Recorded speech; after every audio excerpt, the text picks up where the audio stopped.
महिला अपने बच्चों के साथ पनडुब्बी पर चढ़ी ही थी कि उसने हजारों केकड़ों को अपनी ओर दौड़ते देखा। श्याओमी यह दृश्य देखकर इतनी डर गई कि उसने जल्दी से अपने बच्चों को छिपने की जगह ढूंढने को कहा, जबकि वह सामने खड़ी होकर गोलियां चलाती रही, लेकिन उसकी बंदूक में गोलियां सीमित थी। पता चला कि यह 2 दिन पहले हुआ था। उसका पति परिवार को समुद्र में खेलने के लिए एक नौका पर ले गया था। अगले दिन जब वे अचानक उठे तो समुद्र अचानक गायब हो गया था और बस एक सुनसान समुद्र तट बचा था। उन्होंने रेडियो पर एक व्यक्ति से संपर्क किया, जिसने बताया कि पृथ्वी के चुंबकीय क्षेत्र में कोई समस्या है, जिसने सारा समुद्री जल सोख लिया है। कुछ देर बातचीत के बाद दोनों उस व्यक्ति को ढूंढने निकल पड़े, लेकिन अगले दिन अचानक एक अजनबी आया और बिना कुछ कहे उसके पति को मार डाला। काफी उतार चढ़ाव के बाद वे तीनों बाल बाल बच गए। आखिरकार उन्हें अपनी मंजिल मिल गई। जब वे एक साथ घाटी से गुजर रहे थे तो एक जोरदार धमाका हुआ और एक विशाल चट्टान अचानक गिर पड़ी। श्याओमी ने बिना किसी हिचकिचाहट के अपने बच्चों को बाहर धकेल दिया। उसे उम्मीद नहीं थी कि चट्टान उसे रोक लेगी। उसे क्या पता था कि इस विशाल हलचल ने घाटी में मौजूद केकड़ों को आकर्षित कर लिया और श्याओमी पर भीषण हमला कर दिया। अंत में सारी गोलियां खत्म हो गईं। इस नाजुक पल में बेटी ने अपनी माँ को बाहर निकालने के लिए अपनी जान जोखिम में डाल दी। फिर वे उस आदमी की पनडुब्बी की ओर दौड़े और लाखों दानवों को आकर्षित किया। उनके पास पनडुब्बी में घुसने के अलावा कोई विकल्प नहीं था। अचानक उसका बेटा जोर से चिल्लाया। पता चला कि समुद्र का पानी उनकी ओर अति प्रकाशमान गति से बढ़ रहा था। श्याओमी ने जल्दी से दोनों बच्चों से कहा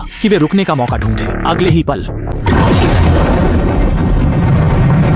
बहुत जल्दी 2.5 घंटे बीत गए। जब वे जागे तो पाया कि वे बहते बहते शहर तक पहुंच चुके थे।